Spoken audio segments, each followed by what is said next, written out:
Good morning Leela Sharma, good morning, Radhe Radhe. चलिए, all right. If you have the courage to begin, you have the courage to succeed. That's a wonderful quote to start with. कि हिम्मत अगर आप में है शुरू करने की तो खत्म तो गुरु हो ही जाएगा. Anyway, today is the fifth session that we had planned SSC tier 2 के प्रिपरेशन के लिए, कि ग्रामर के 100 फंडामेंटल्स हम रिवाइज करेंगे और 80 हो चुके हैं. आज 20 और हमारी सेंचुरी पूरी हो जाती है. Alright, so without any further ado, जिसे हम कहते हैं किसी फॉर्मल इवेंट में, शुरू करते हैं हमारी आज की क्लास. ऑलराइट, पहला सेंटेंस आता है, that is 81st. It says he praised all those who had helped him in his business generously. Alright, sentence जो है वो कहता है he praised all those who had helped him in his business generously. ये पढ़ के ऐसा लगता है कि जिन्होंने उसके बिजनेस में जनरसली खुल के दिल खोल के हेल्प किया था वो उनकी तारीफ कर रहा है, जबकि कहना चाहता है कि वो उसने खुल के तारीफ की उन लोगों की जिन्होंने उसको उसके बिजनेस में मदद की. यहां पे बेटा छोटा सा एक प्लेसमेंट ऑफ एडवर्ब, इसका एक फंडामेंटल है. वो ये है कि अगर हु, विच या दैट ये ऑब्जेक्ट के बाद आता है, अगर हु, विच या दैट के जो क्लॉज है वो ऑब्जेक्ट के बाद आता है, then adverb of manner. Adverb of manner क्या हो गया? क्रिया को करने का तरीका. Adverb of manner may be placed before the object. वैसे क्या होता है कि adverb of place, adverb of manner, adverb of time, ये हम ऑब्जेक्ट के बाद में आते हैं. लेकिन अगर हु, विच, दैट क्लॉज आ रहा है ऑब्जेक्ट के बाद, तो एडवर्ब ऑफ मैनर ऑब्जेक्ट के पहले रखना चाहिए. तो सेंटेंस आपका जो रेक्टिफाई होगा, जो करेक्ट होगा, वो कुछ इस तरह से होगा, he praised generously all those who had helped him in his business. He praised generously, object क्या है? All those who had helped him in his business. तो याद रखिएगा, नॉर्मली हमारा एडवर्ब ऑफ मैनर ऑब्जेक्ट के बाद में आता है, लेकिन अगर हु, विच, दैट क्लॉज है ऑब्जेक्ट के बाद, तो हम अपना एडवर्ब ऑफ मैनर ऑब्जेक्ट के पहले चिपका देते हैं. सिंपल सा फंडामेंटल, बस याद रखने की जरूरत है. Next one, that is 82. It says he has to go to work often without breakfast. He has to go to work often without breakfast. Okay, has to, use to are placed after the adverb. सीधी बात है कि अगर has to और use to आपने रखना है तो वो एडवर्ब के बाद में आएगा. He often has to go to work without breakfast. ऊपर था he has to go to work often without breakfast. गलत प्लेसमेंट. हैज टू जो है या यूज टू जो है वो ऑफन के बाद, एडवर्ब के बाद आना चाहिए. तो क्या करेंगे अब? एडवर्ब, मतलब एडवर्ब तो यहां बहुत पीछे रखा हुआ है, तो वहां पे हैज टू ले नहीं आएंगे. हैज टू वहीं रहेगा, एडवर्ब उठा के उसके पहले रखा जाएगा. He often has to go to work without breakfast. अक्सर ऐसा होता है कि उसको बिना नाश्ता किए काम पे जाना पड़ता है. अनफॉर्चुनेट है. 83.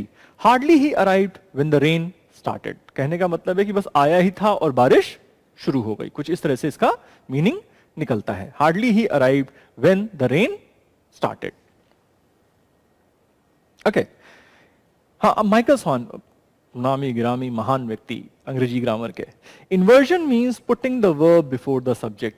अब ध्यान से सुनिए, जो हमारा नॉर्मल सेंटेंस होता है उसमें पहले सब्जेक्ट आता है, फिर वर्ब आता है. ठीक, एक कंसेप्ट है इन्वर्जन का. अगर आप एडवर्ब से सेंटेंस को इंट्रोड्यूस कर रहे हैं, सेंटेंस की शुरुआत एडवर्ब से कर रहे हैं, तो हम इन्वर्जन का इस्तेमाल करते हैं. मतलब सब्जेक्ट के पहले एक हेल्पिंग वर्ब रखा जाएगा. अब जैसे यहां पे हार्डली से हमने स्टार्ट कर दिया और ही हमारा सब्जेक्ट है, लेकिन आप देखो तो ही जो हमारा सब्जेक्ट है इसके पहले हेल्पिंग वर्ब नहीं है.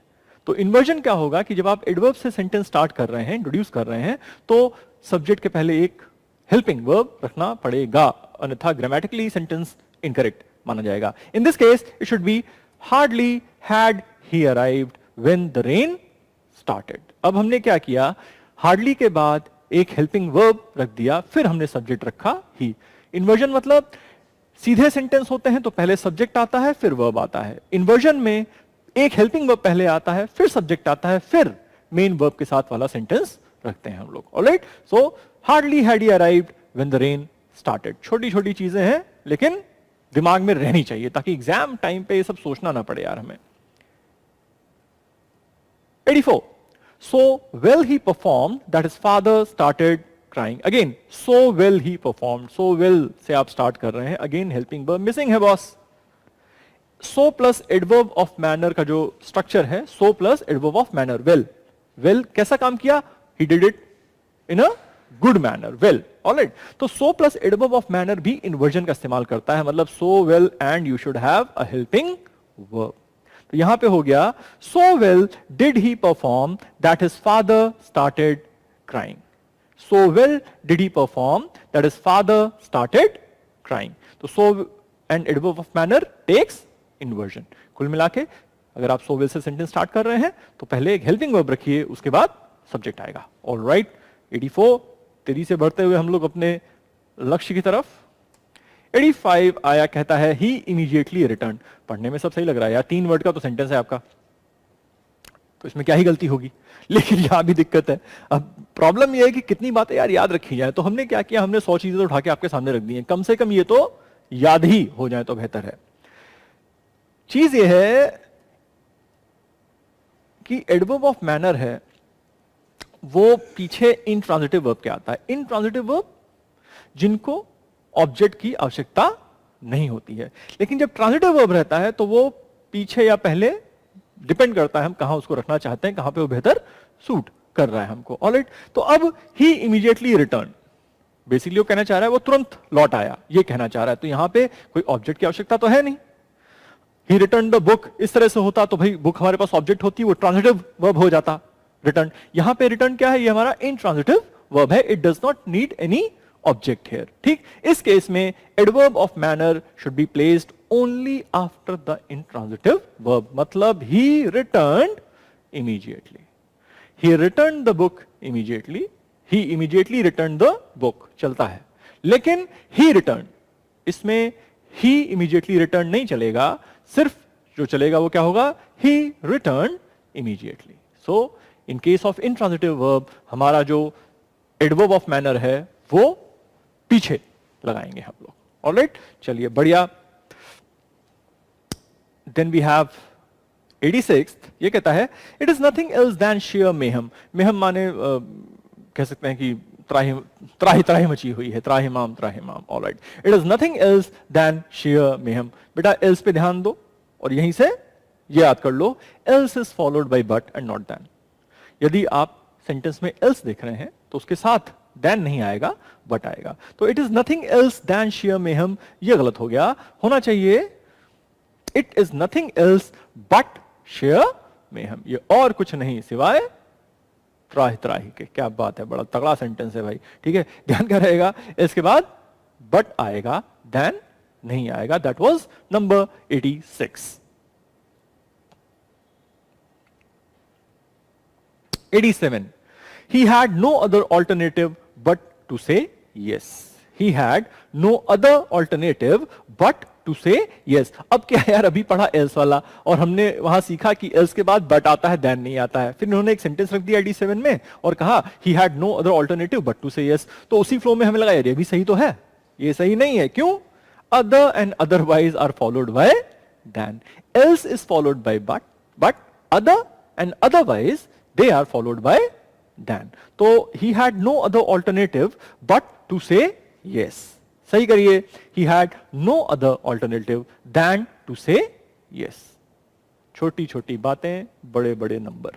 ऑलराइट, क्या याद रखना है, else के बाद but आता है, लेकिन other and otherwise के बाद then आता है, but नहीं आता है। 88, it is a much interesting movie। कहना चाह रहा है कि यार बढ़िया पिक्चर है, इंटरेस्टिंग है, मजा आया। ग्रामर थोड़ा गलत हो गया इनका। वेरी मॉडिफाइज प्रेजेंट पार्टिसिपल, मतलब अगर आईएनजी वाला वर्ब है आपके पास, प्रेजेंट पार्टिसिपल है, आईएनजी वाला है, तो फिर उसके पहले वेरी लगाएंगे। Very modifies present participle used as adjective, adverb and adjective in positive degree. तो यहां पे तो आईएनजी है बॉस, प्रेजेंट पार्टिसिपल हो गया, तो मच नहीं आएगा, यहां पे वेरी आ जाएगा। It is a very interesting movie. Much is used with comparative degree and past participle. Positive degree adjective है तो वेरी आएगा, प्रेजेंट पार्टिसिपल है तो वेरी आएगा, कंपैरेटिव डिग्री ऑफ एडजेक्टिव है तो मच आएगा, और अगर पास्ट पार्टिसिपल है तो भी मच आएगा। इन are case, in this sentence जो सामने रखा है हमारे, यहां पे आईएनजी फॉर्म है, मतलब प्रेजेंट पार्टिसिपल की बात कर रहा है। तो it should be it is a very interesting movie. That is number 87। 8, 8 minute में 8 चीजें। We move on to next one, 89।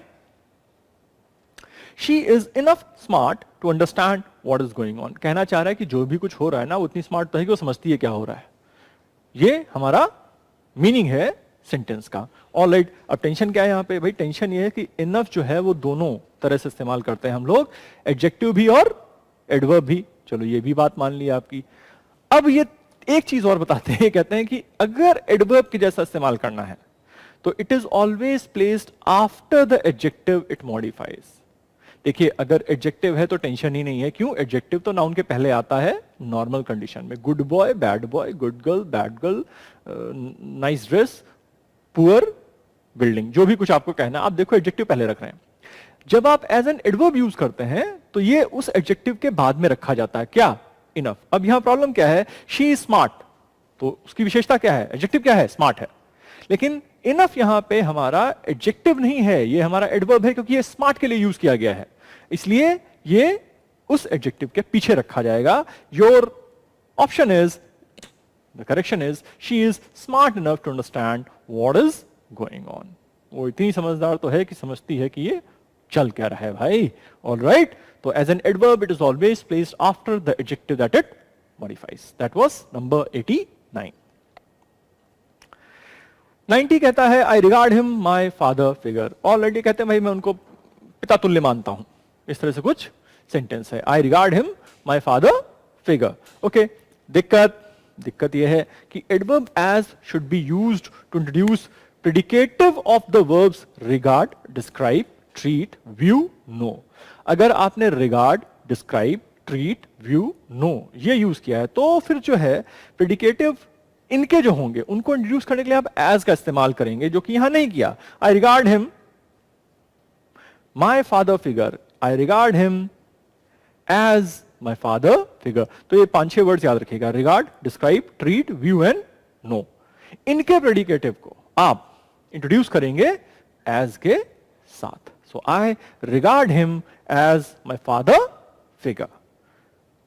Nervous 90s entry मार रहे हैं हम लोग, इनफैक्ट मार चुके, 90 हो गया है, अब 91 आता है। ये कहता है he was elected as the president of the committee. अभी हमने पढ़ा कि यार देखो आपके पास क्या क्या होना चाहिए, regard, describe, treat, view, know. अगर ये है तो इनको इंट्रोड्यूस करने के लिए आप एज, इनके प्रेडिकेटिव को इंट्रोड्यूस करने के लिए आप एज का इस्तेमाल करते हैं।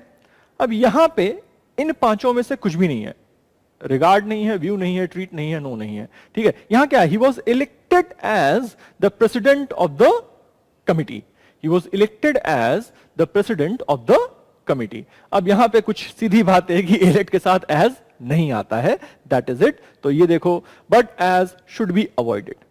अभी बताया था कहां पे यूज करते हैं, अब क्या कहना है कहां पे अवॉइड करते हैं, कहां पे नहीं यूज करते हैं। Introduce predicative of the verbs name, elect, think, consider, call, appoint, make and choose. रट्टा मारने वाली बात है। या फिर अगर आप you have been a good reader all your life, या अभी आपने पिछले 3-4-6 महीने में जम के रीडिंग लगाई है, तो रटने की आवश्यकता नहीं है। पढ़ते पढ़ते समझ में आता है कि भाई यहां पे ये गलती हो रखी है। कुल मिला के अगर याद कर लें तो बेहतर है। Name, elect, think, consider, call, appoint, make and choose, इनके पहले एज का इस्तेमाल मत करिएगा। तो सेंटेंस आपका बन जाएगा ही was elected the president of the committee. He was elected the president of the committee। यहां पे अगर as लगा दिया, he was elected as the president of the committee, यही बस गलती है। तो 5 वो और कुछ 1 2 3 4 5 6 7 8, कुछ आप 8 5 13 ही होता है मेरे ख्याल से। मैथ थोड़ी बहुत दिन हो गए पढ़े हुए हैं। हाँ, तो ये 13 वर्ड्स का क्लासिफिकेशन जरा याद रखिएगा, एग्जाम में आए 2 सेकंड में आंसर आना चाहिए। Then we have 92. It says, I have seen this movie in 1998. 1998 में ये पिक्चर मैंने देख रखी है, कुछ ऐसा। If the sentence is in present perfect tense, no adverb or adverbial clause expressing past tense is to be used. अगर sentence present perfect tense में है, जो कि ये है I have seen, तो no adverb और adverbial clause expressing past tense। past tense 1998 भाई 200 कह रहा हूं, 2021 चल रहा है। 21 तो गया, 22 आ गया यार, 3-4 दिन 22 के हो गए। वो पिछले 3 साल में पता नहीं चल रहा कौन सा साल चल रहा है। ये 22 हो गया भाई हमारा, ठीक है। अब क्या है, ये कहता है कि अगर आपने प्रेजेंट परफेक्ट टेंस इस्तेमाल किया है तो कृपया पास्ट टेंस का कोई इशारा ना करें हमको, अगर करना है तो सिंपल पास्ट का इस्तेमाल कर लें। तो इस सेंटेंस को करेक्ट करने के लिए आई सॉ दिस मूवी इन 1998, अगर आपको समय की घोषणा करनी है, वक्त बताना है कि यार इस टाइम पे किया था, इस दिन ये किया था, तो फिर उसमें प्रेजेंट परफेक्ट टेंस नहीं लगाइएगा, सिंपल पास्ट में जाइएगा। I have seen this movie 1998, ordinary average बच्चा होगा बोलेगा ठीक ही बोल रहा है यार, बात तो समझ में आ रही है। लेकिन अगर आपने मेहनत की है, पढ़े लिखे बैठे हैं, जो कि आप बैठे हुए हैं टीयर 2 के लिए जा रहे हैं बॉस, मेरा मानना आप पढ़े बैठे हैं, उनके साथ क्या है कि आप सिंपल पास्ट में जाइए। I saw this movie in 1998। 93, he has left for school a few minutes ago। बहुत बढ़िया, अगो और बिफोर का टेंशन बना रहता है लाइफ में, मैंने तो छोड़ ही दिया है, जो मन आएगा बोलूंगा, देखा जाएगा, ठीक। लेकिन इम्तहान में नहीं छोड़ना है, इम्तहान वाला बोलता है सिंपल पास्ट टेंस और present perfect tense. Simple past tense या फिर present perfect tense is used with before, but with ago only simple past tense is used. Before के पास चॉइस है, आप पास्ट टेंस या present perfect tense, simple past tense या present perfect tense इस्तेमाल कर सकते हैं, लेकिन अगो के साथ केवल सिंपल पास्ट टेंस ही जाएगा। और इसी बिहाफ पे he left for school a few minutes ago, ऊपर है he has left, perfect tense था, प्रेजेंट परफेक्ट नहीं रखेंगे, अगो के साथ सिंपल पास्ट जाएगा, which means he left for school a few minutes ago. और स्कूल द स्कूल क्या फर्क होता है, ये हमारे 100 में से एक रूल आपको बताया जा चुका है। तो प्रीवियस वीडियोस में जो पहले कुछ हो चुके हैं, 4 हो चुके हैं बाय द वे, एक बार नजर मारिए। मैंने जानबूझकर उनको फास्ट पेस्ड एंड छोटा रखा हुआ है ताकि रिवीजन में आपको बहुत टाइम ना वेस्ट हो कि 6 घंटा नाउन पढ़ रहा है बैठ के, अरे नहीं यार, 4 घंटा मतलब 2 घंटे में ग्रामर के 100 रूल रिवाइज खटाक खत्म, और 1.5x पे देखो तो और जल्दी खत्म। 94, more men than one was killed in the accident। कुल मिला के एक व्यक्ति से ज्यादा हताहत हुए थे एक्सीडेंट में, ये इनका इंफॉर्मेशन है इस सेंटेंस का, ठीक। स्ट्रक्चर क्या है, more plus plural noun plus than one. With more plus plural noun plus than one plural verb is used. मतलब मोर हो गया, प्लूरल नाउन मेन हो गया, देन वन हो गया, इसके बाद जो वर्ब है वो सिंगुलर रखा है, वॉज नहीं होना चाहिए, उसको प्लूरल होना चाहिए। तो sentence should B more men than one were killed in the accident। फिर से ध्यान दीजिए, more है और प्लूरल नाउन रखा है, और उसके बाद than one का स्ट्रक्चर अगर आता है तो वर्ब आपकी प्लूरल फॉर्म में होगी बेटा, सिंगुलर फॉर्म में नहीं जाएगी। तो it should B more men than one were killed in the accident। 95, nothing but trees were seen। ये अक्सर गलती हम करते हैं, हमें लगता है ट्रीज बोल रहा है तो प्लूरल कर दो, नहीं, हमारा सब्जेक्ट यहां पे अगर आप सोचे तो है नथिंग। अरे कुछ नहीं दिख रहा था, हिंदी बोलेंगे तो था कि पेड़ों के अलावा कुछ नहीं दिख रहा था। हम ये थोड़े बोलते हैं पेड़ों के अलावा कुछ नहीं दिख रहे थे। तो नथिंग बट में सिंगुलर वर्ब जाएगा, मेरे ख्याल से यही होना चाहिए। Nothing but plus noun, verb is for the structure, nothing but plus noun, verb is always singular, क्योंकि फोकस है नथिंग, ना कि जो बाद वाला नाउन है हमारा। तो it should be nothing but trees were seen. Oh typo error, it should be nothing but trees was seen. Okay, इसको यहीं पे सुधार देते हैं।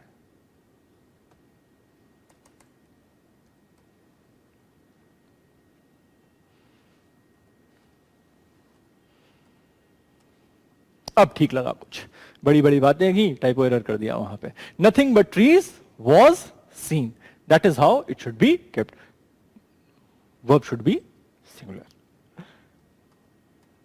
96, mister Gupta along with his wife and children were invited। कहने का मतलब है कि सपरिवार आइएगा गुप्ता जी, ठीक है।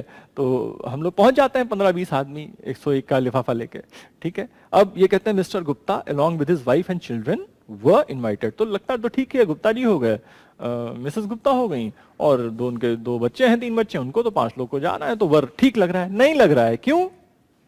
If two subjects are combined with connectives like with, together with, along with, in addition to, except, besides, and not, no less than, etc. The verb must agree with the subject mentioned first. मतलब गुप्ता जी के साथ agree करना चाहिए अगर आपने with, along with type का कुछ भी यूज किया कनेक्टिव। तो जो पहला नाउन आएगा ना उसके साथ वर्ब अग्री करेगा। जैसे इस केस में मिस्टर गुप्ता है जो कि एक है, तो एक है तो यहां पे जो वर्ब है हमारा वो सिंगुलर होना चाहिए, which means Mr. Gupta along with his wife and children was invited.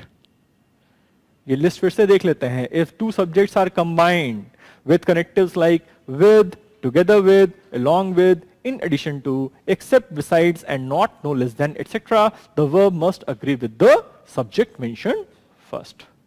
जो पहले उनके साथ हमारा वर्ब जाएगा। तो mister Gupta is the man जिनके साथ वर्ब अग्री करना चाहिए। हो सकता है वाइफ अग्री ना कर रही हो, लेकिन आप अग्री मिस्टर गुप्ता के साथ करेंगे, सीधी बात है। Next one 97. The majority of the doctors believes cancer is curable at an earlier stage. अगर कैंसर पहले पता चल जाए तो वो क्यूरेबल है, ये अधिकतर डॉक्टर्स का मानना है ऐसा। यहां पे बेटा कैच वर्ड है हमारा मेजॉरिटी। मेजॉरिटी अकेले में तो क्या है, सिंगुलर प्लूरल जैसा भी यूज कर लो। जैसे एक होता है कि मेजॉरिटी इज ऑलवेज स्टूपिड, लोग कहते हैं कि मेजॉरिटी हमेशा बेवकूफ होती है। अब पता नहीं कितना सच है कितना झूठ है, बट कहीं पढ़ा मैंने, ठीक है। अब ये कहता है लेकिन लेकिन लेकिन the word majority can be singular और plural, but if it is followed by a plural noun it is always plural. अगर मेजॉरिटी अकेले यूज किया तो सिंगुलर कर दो, प्लूरल कर दो, फर्क नहीं पड़ता। लेकिन अगर मेजॉरिटी के बाद एक प्लूरल नाउन आया हुआ है तो फिर प्लीज प्लूरल ही मान के चलिएगा, मतलब वर्ब शुड बी प्लूरल। अब ऊपर क्या किया इन्होंने, the majority of the doctors believes, singular verb इस्तेमाल कर दिया है। होना क्या चाहिए, the majority of the doctors believe cancer is curable at an earlier stage. All, right majority singular है या प्लूरल है, लेकिन जैसे ही मेजॉरिटी के बाद एक प्लूरल नाउन आता है उसको हम प्लूरल मान लेते हैं और वर्ब प्लूरल फॉर्म में रखा जाता है। Majority of doctors believe. The last 3, Neha's song jumped eight the top of the charts. जो नेहा जी का गाना है, जो गीत है, वो बड़े अजीब गीत होते हैं भाई। जम्प्ड एट द टॉप, अरे भाई at the top. In and at are used in speaking of things at rest. जो चीजें रेस्ट पे होती हैं, रुकी हुई होती हैं, थमी हुई होती हैं, स्टेट ऑफ इनर्शिया में होती हैं, जो भी कह लें आप इसको, उनके साथ इन या एट का इस्तेमाल करते हैं। लेकिन जब मूवमेंट होता है, मोशन होता है, तो टू एंड इनटू होता है। तो ये गाना है ना, कूद रहा है, मोशन में है ना, नीचे था टॉप पे पहुंच गया है, ठीक है। तो यहां पे होगा Neha's song jumped to the top of the charts. Charts के ऊपर छलांगा मार के पहुंच गया, ये कहने का मतलब है इनका। 99. Beside being good at studies, he has an interest in painting. भाई पढ़ाई में तो अच्छा ही है हमारा बच्चा, पेंटिंग भी गजब की करता है। इस तरह की कुछ जो है तारीफ हो रही है यहाँ पे किसी बच्चे की, ठीक है, ही है तो लड़के की। Beside being good at studies, he has an interest in painting. तारीफ बहुत बढ़िया की, तारीफ करते करते ग्रामर थोड़ा गलत कर दिया। क्या गलत कर दिया, 2 वर्ड्स होते हैं हमारे पास, beside and besides. Beside means by the side of, adjacent, बगल में, हम तुम्हारे बगल में बैठेंगे, I will sit beside you, alright. While besides mean in addition to, और beside जो है वो in addition होता है। अब यहां पे देखिए तो आप besides ही की बात कर रहे हैं ना, कि यार पढ़ाई के साथ साथ पेंटिंग में भी काफी इंटरेस्ट है और अच्छा है वो, इस तरह से बात कर रहा है ना, बगल में थोड़े बैठा पढ़ाई के। Besides being good at studies, he has an interest in painting. Besides being good at studies, he has an interest in painting. All right? Beside बगल में, besides, in addition to, apart from, हटा के। Number 100, and here we reach the century. जैसा promise किया भाई, 5 दिन में century पहुंचा दी हमने। If we compare government schools to the private ones, we find the latter to be much better managed. मतलब ठीक है, अब इस पे क्या ही टिप्पणी की जाए और क्या ही आर्गुमेंट किया जाए, पढ़ ही लेते हैं बस यार, और कुछ नहीं। If we compare government schools to the private ones, we find the latter to be much better managed. अब देखिए यहां पे compare एक शब्द है, वो हम यूज करते हैं with के साथ और to के साथ। अब ये जानना बहुत जरूरी है यार कि यार फर्क है कुछ, कि जहां मन वहां हम compare to कर दें या फिर compared with कर दें। फर्क है, फर्क क्या है?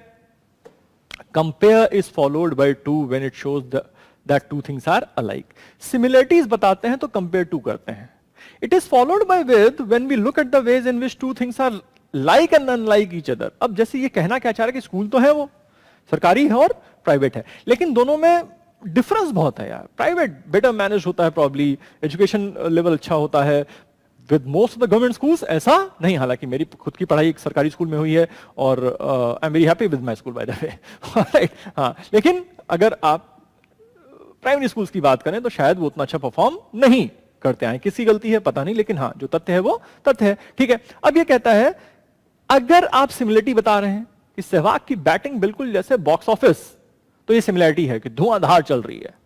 लेकिन प्राइवेट स्कूल्स और गवर्नमेंट स्कूल्स को जब कंपेयर कर रहे हैं तो उनमें जो अंतर है, जो फर्क है, जो डिफरेंस है, वो बताना चाह रहे हैं। तो इस केस में फिर यहां पे विद का इस्तेमाल करेंगे and your sentence should be if we compare government schools with the private ones we find the latter to be much better managed. तो ये फर्क था हमारा कंपेयर टू का और कंपेयर विद का। और इसी के साथ हम अंत करते हैं इस सेशन का 100 रूल्स। बेटा अगर आप 1.5 घंटा भी दे दो अपने जीवन का तो ये आपका बिल्कुल रेडी सेट मामला हो जाता है for your SSC tier 2 exam that is coming up at the end of the month and hopefully it will be conducted at the end of the month. You never know considering what is happening around the world with Omicron and other mutants. लेकिन अपने काम पे focus करिए, बाकी जो चीजें control में नहीं हमारे उस पर क्या ही कर सकते हैं हम लोग। तो ये 100 मैंने प्रॉमिस किए थे, डिलीवर किए। और थोड़ा नजर रखिए हमारे गैलेक्सी चैनल पे, I am coming back with more stuff. You will be informed. Till then, keep working hard, stay focused. सेहत पे खास ध्यान रखिएगा बेटा। Bye bye, good luck.